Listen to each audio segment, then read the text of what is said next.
प्रियो प्रभु यीशु मसीह के नाम से आपको सलाम। और आज का हमारा विषय है सैनिटाइजेशन ऑफ आवर माइंड। मतलब हमारे हृदय का सैनिटाइजेशन, हमारा मन का सैनिटाइजेशन। मन का सैनिटाइजेशन करना मतलब उसको वायरस जो हमारे मन में जमा है उसको रिमूव करना, सैनिटाइज करना। तकरीबन 1 साल हो रहा है और हम लगातार अपने हाथों को सैनिटाइज कर रहे हैं। सुबह से लेकर शाम तक नंबर ऑफ़ टाइम सैनिटाइजेशन कर रहे हैं और एक बार नहीं लेकिन दिन में कई बार हमको अपने हाथों को सैनिटाइजेशन करने की आवश्यकता है, क्योंकि जो हमारे हाथों पे जो वायरस जो आता है उसको रिमूव करने के लिए हमको सैनिटाइजेशन करने की आवश्यकता है। वैसे ही हमारा जो मन जो है, ये मन में भी वायरस आता है, क्योंकि शैतान लगातार हमारे मन में नकारात्मक बातों को डालते रहता है और ये वायरस हमारे मन में कार्य करता है और इसको भी सैनिटाइजेशन की आवश्यकता है। ये नीति वचन उसका 4 अध्याय 23 वचन में लिखा है कि हमारा जो मन जो है, ये मन बहुत सारी बातों का उगम है, बहुत सारी बातों का स्रोत है। इसमें जीवन के बहुत सारे रहस्य है और उसका उगम उसमें से निकलता है। और इसलिए नीति वचन उसका 4 अध्याय उसका 23 वचन में लिखा है कि हमको हमारे मन को गार्ड करने की आवश्यकता है। आज का हमारा जो विषय है ये सैनिटाइजेशन ऑफ माइंड है।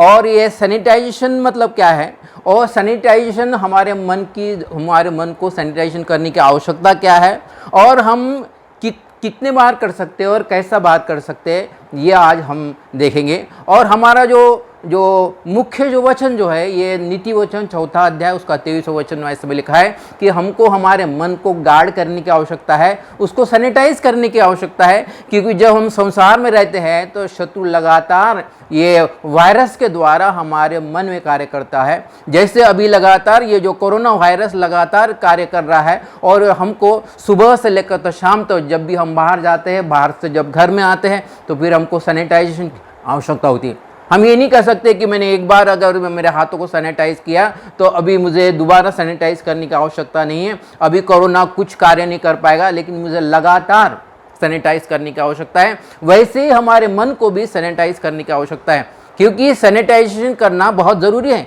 यिर्मयाह की पुस्तक उसका 29वां अध्याय 11 वचन में ऐसा लिखा है कि परमेश्वर के जो विचार है हमारे लिए भले की है और वो हमको हानि देने के नहीं, हमको दुख देने के लिए। और इसलिए प्रियो, मेरा आज का जो विषय जो है ये सैनिटाइजेशन ऑफ जो माइंड है। मतलब जो नकारात्मक जो बातें हमारे मन में जो आती है, जिसको मैं वायरस कहता हूँ, ये लगातार ये वायरस हमारे मन में जमा हो जाता है और उसको सैनिटाइजेशन करने की आवश्यकता है। और मैं इसके लिए एक उदाहरण लूँगा कि कैसे हमको सैनिटाइजेशन करने की आवश्यकता है। जजेस की पुस्तक उसका 6वां अध्याय 12 से 13 में, वैसे 1 से लेकर तो 13 में ऐसा लिखा है कि उन दिनों में ये इजरायली लोगों को परमेश्वर ने मिद्यानी के हाथ में सौंप दिया था, अमालेकियों के हाथ में सौंप दिया था। और ये जो मिद्यानी लोग जो हुआ करते थे, ये जो अमालेकी जो हुआ करते थे, ये टिड्डी के तादाद में आते थे। ये इजरायली जो फसल उगाते थे तो रातों रात उनकी फसल को वो बर्बाद कर देते थे। उनके भेड़ बकरियां भी वो चुरा के लेते थे या फिर उसको लूट के लेके जाते थे। इस तरह सालों साल इजराइल लोग बड़े दुख से अपना जीवन बिताते थे, बड़े कठिनाई से जीवन बिताते थे। और यहाँ पे लिखा है कि उनको इतनी तकलीफ होती थी कि वो गिदोन नाम का जो मनुष्य था वो छुपके से अपने जव को रस के कुंड में झाड़ रहा था। तब ऐसा लिखा है कि वहाँ पर एक सरदूत आया और सरदूत ने वो गिदोन को कहा कि तू महाशूरवीर सुरमा है। तो गिदोन ने उसको सवाल पूछा। गिदोन ने उसको 3 सवाल पूछे। जैसे हम अभी पेंडेमिक का समय चालू है और नकारात्मक विचार हमारे मन में आते हैं, ये वायरस हमारे मन में आते हैं, ऐसे विचार गिदोन के भी मन में आए। और गिदोन ने वो सरदूतों को 3 सवाल पूछा। गिदोन ने सबसे पहला ये सवाल पूछा कि अगर परमेश्वर हमारे साथ है तो हमारी हालत क्यों है? लगातार हमको शत्रु से हारना क्यों पड़ रहा है? लगातार शत्रु हम पर हमला क्यों कर रहे हैं और हमको ये दुख के दिन देखने को क्यों मिल रहे हैं? ये पहला सवाल गिदोन स्वर्गदूत को करता है। हम भी कई बार ऐसे सवाल परमेश्वर को करते हैं कि अगर परमेश्वर तू मेरे साथ है तो फिर ये ऐसी कठिन परिस्थिति क्यों है, ऐसा दुख का माहौल मेरे चारों तरफ क्यों है, मेरे चारों तरफ ऐसा मातम का माहौल क्यों है, अगर तू हमारे साथ है तो फिर ऐसा क्यों है। जैसे गिदोन ने स्वर्गदूत के सामने ये सवाल पूछा, ये पहला सवाल गिदोन ने स्वर्गदूत को पूछा। दूसरा सवाल उसने पूछा कि अगर परमेश्वर हमारे साथ है तो फिर वह आश्चर्य कहाँ है जो हमारे बाप दादाओं ने देखे थे। वो कह रहा था कि हमारे बाप दादा के समय कैसे उन्होंने इजराइल लोगों ने लाल समुंदर से, कैसे परमेश्वर ने उनको लाल समुंदर से निकाला, कैसे चट्टान से कैसे उनको पानी पिलाया, कैसे अमालेकी के ऊपर उनको जय दी, ऐसे बड़े बड़े आश्चर्य वो कहाँ रहे। और इतना ही नहीं, परमेश्वर ने 40 दिन इजरायली लोगों को मन्ना खिलाया। तो गिदोन स्वर्गदूत को यही पूछ रहा है कि अगर परमेश्वर मेरे साथ है, तू अगर कहता है कि परमेश्वर मेरे साथ है तो फिर ये आश्चर्यक्रम जो जिसका बयान हमने सुना है, जिसका बयान हमने अनुभव किया है, तो वो आश्चर्यक्रम कहाँ गए। और तीसरा सवाल, कई बार हम भी ऐसे दूसरा सवाल कि अगर परमेश्वर हमारे साथ है तो फिर ये हम परमेश्वर के आश्चर्यक्रम कहाँ है। हम भी कभी कभी ऐसे सवालात परमेश्वर को पूछते हैं कि अगर तू हमारे साथ है तो फिर ये आश्चर्यक्रम कहाँ रहे। दरअसल ये जो ऐसे सवाल पूछना है, ये दरअसल नकारात्मक बातों को दर्शाता है, ये वायरस को दर्शाता है जो शत्रु हमारे मन में डिपॉजिट करता है। और इसलिए हमको ये हमारे मन को सैनिटाइजेशन करने की आवश्यकता है, लगातार सैनिटाइजेशन करने की आवश्यकता है। अगर हम लगातार सैनिटाइज अगर नहीं करें तो फिर ऐसे नकारात्मक विचार हमारे मन में आते हैं और हम परमेश्वर को सवाल पूछते हैं कि प्रभु अगर तू मेरे साथ है तो फिर ये सिचुएशन ऐसी क्यों है, तू मेरे साथ है तो फिर आश्चर्यक्रम कहाँ है, अगर तू मेरे साथ है। और गिदोन ने तीसरा सवाल पूछा कि अगर तू मेरे साथ है तो फिर हमारा ऐसा निराशा का जीवन हमको क्यों जीना पड़ रहा है, ऐसा डर का जीवन हमको क्यों जीना पड़ रहा है, हमको ये दुख का जीवन ऐसा क्यों जीना पड़ रहा है। प्रियो, ये ऐसे 3 नकारात्मक सवाल दरअसल गिदोन स्वर्गदूत को पूछता है। ये दरअसल वायरस का प्रमाण है। जब हम ऐसे नकारात्मक सवाल पूछते हैं, इसका मतलब ये जो वायरस जो है, जो शत्रु ने हमारे जो मन में डिपॉजिट किया है, और ये उसका प्रमाण है। और ये जो वायरस को हमको दरअसल सैनिटाइज करने की आवश्यकता है। प्रियो, कि हमको सैनिटाइज करने की आवश्यकता है, क्योंकि कई बार हम परमेश्वर के तरीके भी नहीं जानते। बाइबल में 4-5 ऐसे तरीके दिए हैं जिसके द्वारा परमेश्वर कार्य करता है। अगर ये 5 तरीकों को हम अगर ध्यान अगर दें तो फिर ऐसे नकारात्मक विचार हमारे मन में नहीं आएंगे कि परमेश्वर ने ऐसा क्यों किया, ऐसा क्यों होने दिया, ऐसी सिचुएशन क्यों हुई, क्योंकि हमने अपने मन का सैनिटाइजेशन नहीं किया। परमेश्वर के 5 तरीके बाइबल में दिए कि परमेश्वर कैसे कार्य करता है, और बड़े अद्भुत रीति से परमेश्वर हमारे जीवन में कार्य करता है। सबसे पहला तरीका जो परमेश्वर कार्य करता है वो बड़े विचित्र साधनों के द्वारा हमारी मदद करता है। बड़े विचित्र साधनों के द्वारा वो हमारी मदद करता है।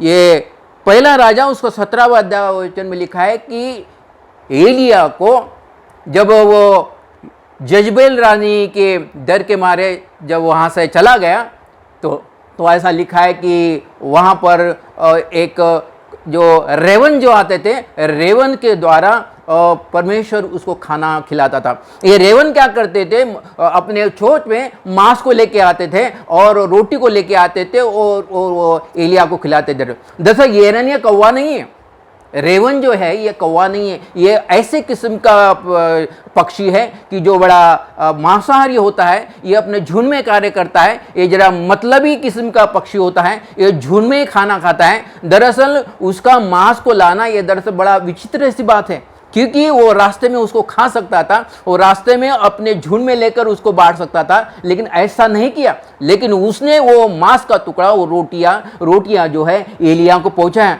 क्योंकि परमेश्वर बड़े अद्भुत और बड़े विचित्र तरीके से कार्य करता है और हमको ये समझ में नहीं आता है कि ये परमेश्वर ने हमारे जीवन में कार्य किया है। ये पहला तरीका है परमेश्वर का कार्य करने का। दूसरा कार्य करने का, परमेश्वर मनुष्य के द्वारा हमारे जीवन में कार्य करता है। ऐसा लिखा है कि परमेश्वर ने एलिया को कहा कि जा, अब मैंने तेरे खाने का इंतजाम किया है और मैं ज़ारपत की जो विधवा है और उसको मैंने आज्ञा दी कि तेरे लिए वो रोटी का इंतजाम करें। और फिर एलिया लिखा है कि एलिया ज़ारपत के फाटक के पास पहुंचा तो वहाँ पर एक विधवा थी और विधवा अपने लिए लकड़ियाँ बीन रही थी, और क्योंकि उसके पास एक मुट्ठी भर ऐसा आटा था, उस दिन वो अपने मुट्ठी भर आटे की रोटी बनाने वाली थी, वो खाने वाली थी और अपने बच्चे को खिलाने वाली थी। उसके बाद वो एलिया को कहे उसके बाद हम मर जाएंगे। लेकिन एलिया कहता है कि पहले तू मुझे रोटी खिला, उसके बाद इज़राइल का परमेश्वर यूँ कहता है कि ना तो तेरे डब्बे का आटा ना कुप्पी का तेल खत्म हो जाएगा। प्रियो, ये जो एलिया को जो है परमेश्वर ने ऐसे व्यक्ति के द्वारा मदद की कि जो खुद एक असहाय था। परमेश्वर बड़े अद्भुत रीति से, बड़े विचित्र रीति से किसी मनुष्य के द्वारा भी वो हमारी मदद करता है, और कई बार हमको ये समझ में नहीं आता है। ये दूसरा तरीका है परमेश्वर का कार्य करने का, कि किसी मनुष्य के द्वारा वो हमारी मदद करता है। यूसुफ को परमेश्वर ने इस्तेमाल किया है ताकि इज़राइल लोग बचाए जाएं। यूसुफ को उसने मिस्र में भेजा, उसको प्रधानमंत्री बनाया था कि इज़राइल लोग बचाए जाएं। बड़े अद्भुत रीति से परमेश्वर मनुष्य के द्वारा कार्य करता है। तीसरा तरीका जो परमेश्वर कार्य करता है, तीसरा तरीका है जो वह स्वर्गदूतों के द्वारा हमारे जीवन में कार्य करता है। एलिया फिर से यजबेल रानी के डर के मारे भागने लगा और बीरशेबा में चला जाता है। बीरशेबा में चले जाने के बाद वो एक झाड़ के नीचे लेट जाता है और कहता है कि प्रभु तू मुझे उठा ले, अभी मैं जीना नहीं चाहता। और ऐसा हुआ कि वहाँ पर स्वर्गदूत आते हैं और स्वर्गदूत एलिया को खाना खिलाते हैं। एलिया सो जाता है, फिर उठता है, फिर स्वर्गदूत आते हैं और स्वर्गदूत फिर से एलिया को खाना खिलाते हैं। और 2 बार खाना खाने के बाद एलिया दौड़ते दौड़ते दौड़ते दौड़ते दौड़ते दौड़ते होरेब पहाड़ पे चला जाता है। होरेब पहाड़ पे पहुंचने के लिए उसको 40 दिन और 40 रात लग जाते हैं। तो ये जो उसको खाना जो मिलता है ये स्वर्गदूत पहुंचाते हैं। तो परमेश्वर कभी कभी हमारे स्वर्गदूतों के द्वारा भी कार्य करता है, और स्वर्गदूत किसी व्यक्ति का भी रूप धारण कर सकता है। और इसलिए इब्रानी की पत्री में लिखा है कि हम जो अजनबी हैं, अजनबी को हमेशा पहुनाई करना ना भूलें, क्योंकि बहुतों ने जिन्होंने पहुनाई की है उन्होंने स्वर्गदूतों की पहुनाई की है। प्रियो, ये स्वर्गदूतों के द्वारा भी परमेश्वर हमारे जीवन में कार्य करता है, और वो कभी कभी किसी मनुष्य का रूप भी धारण करता है। ये तीसरा तरीका है परमेश्वर का कार्य करने का। चौथा तरीका जो है परमेश्वर का कार्य करने का, वो हमारे हाथ से हमारी मदद करता है, हमारे बुद्धि के द्वारा हमारी मदद करता है।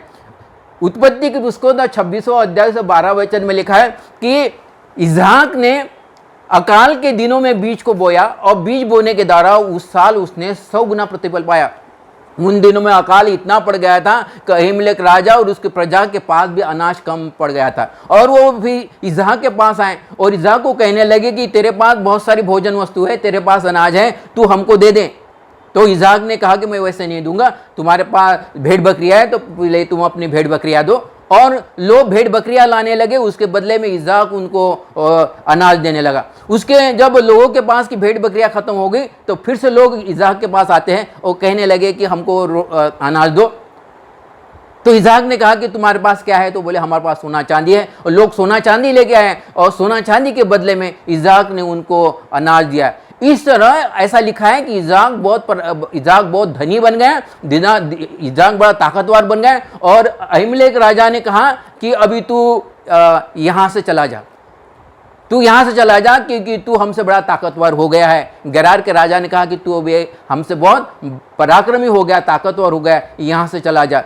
प्रियो, परमेश्वर कभी कभी हमारे हाथों के कार्यों को आशीषित करता है। जब हम हाथों से कार्य करते हैं तो दरअसल वो परमेश्वर का तरीका है हमारी मदद करने का। कभी कभी वो हमको चाहता है कि हम अपने बुद्धि का सहारा लें। और दूसरा राजा उसका 4 अध्याय में लिखा है कि एक विधवा थी और वो भविष्यवक्ता की पत्नी थी। उसका पति जरा विश्वास योग्य ऐसा व्यक्ति था और वो मर जाता है, और मरने के पहले उसने बहुत सारा कर्ज लिया रहता है, और उसकी पत्नी अभी बड़े परेशान थी। वो दरअसल अपनी पूरा जिंदगी परेशानी में जी सकती थी कि उसका पति मर गया था और उसने बहुत सारा कर्जा लेके रखा था। लेकिन उसने बुद्धिमानी की बात यह की, उसने रिश्तेदारों को सलाह नहीं पूछी, उसने अपने दोस्तों को सलाह नहीं पूछी, उसने किसी पड़ोसी से सलाह नहीं पूछी, लेकिन सीधा सीधा वो एलीशा के पास आई और एलीशा को कहती कि तू बता अब मैं क्या करूं। दरअसल एलीशा से मिलना उसका बुद्धिमानी का कार्य है। कई बार परमेश्वर ने हमको बुद्धि दी है, उसका बुद्धि का हमको इस्तेमाल करने की आवश्यकता है। और ये परमेश्वर का ये चौथा तरीका कार्य करना, कभी कभी वो हमको हमारे हाथों से ही हमारी मदद करता है और कभी कभी वो हमारे बुद्धि का इस्तेमाल करता है। हमारी बुद्धि मतलब परमेश्वर ने उसकी सी बुद्धि हमको दी है, वो चाहता है कि हम अपने बुद्धि का इस्तेमाल करें, इसके द्वारा वो हमारी मदद करता है। और पांचवा तरीका जो है ये सबसे महत्वपूर्ण तरीका है, ऐसा बाइबल बताती है। परमेश्वर ने जो इजराइल लोगों को 40 दिन ऐसा मन्ना खिलाया, 40 दिन 40 साल मन्ना खिलाया, 40 साल मन्ना खिलाया।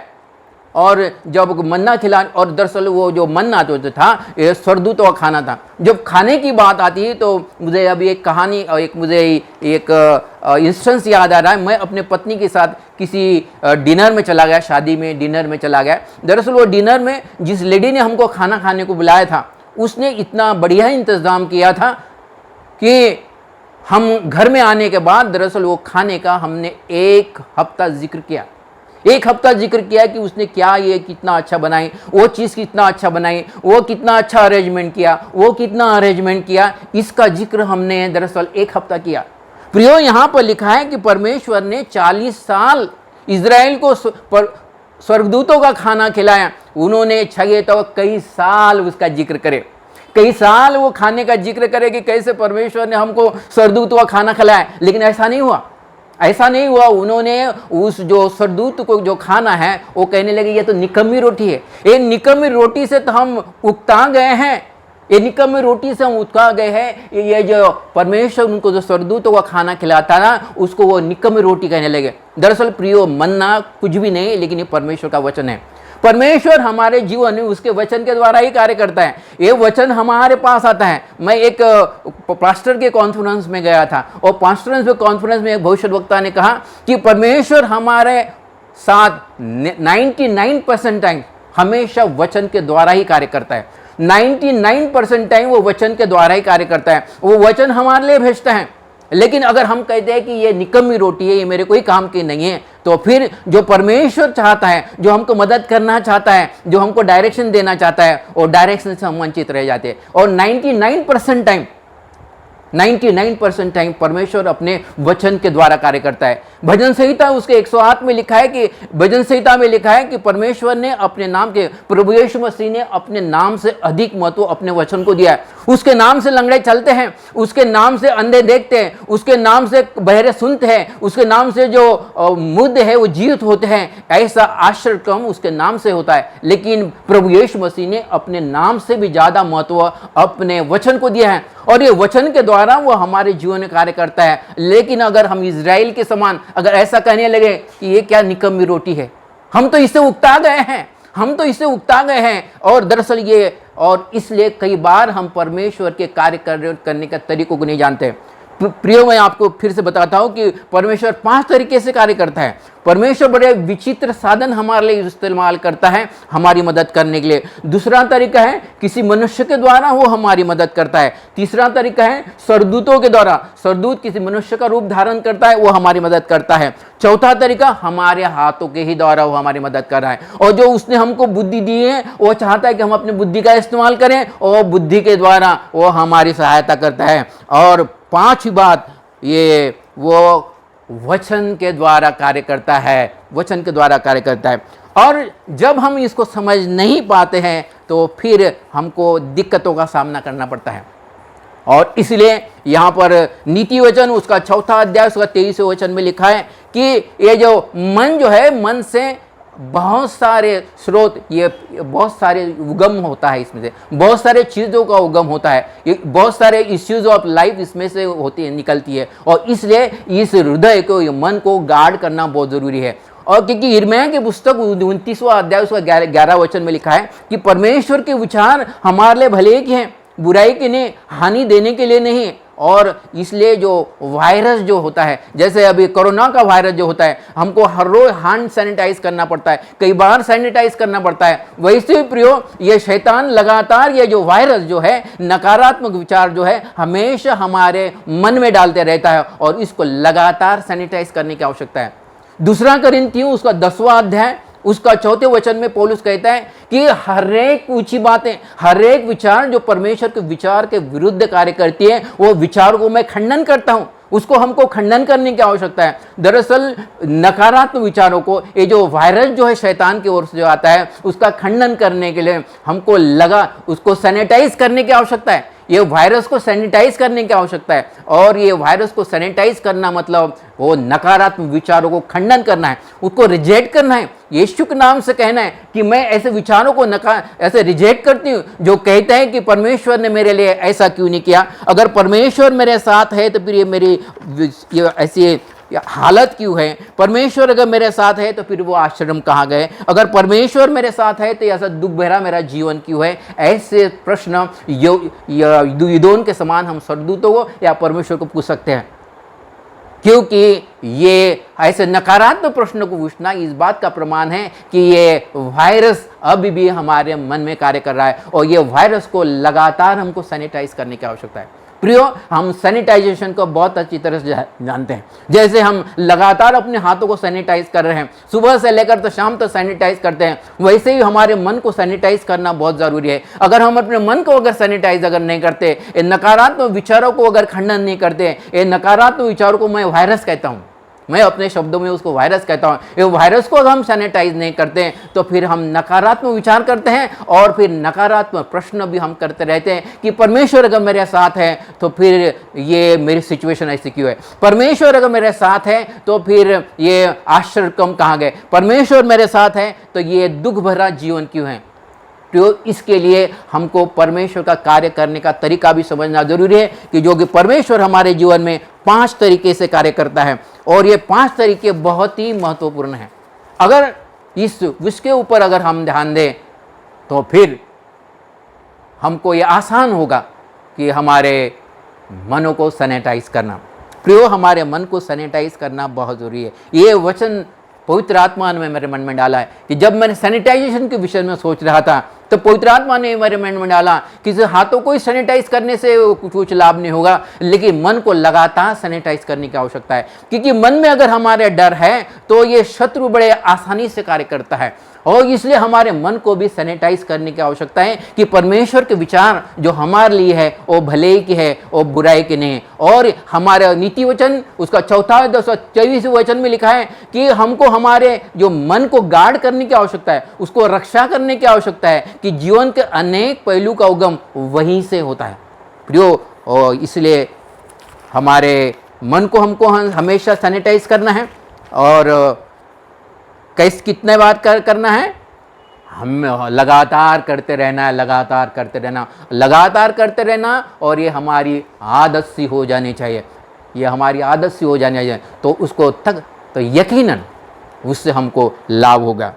प्रियो, मैं ऐसा विश्वास करता हूँ कि ये वचन के द्वारा आपको आशीष मिलेंगे परमेश्वर इस वचन पे और आपको आशीष दे।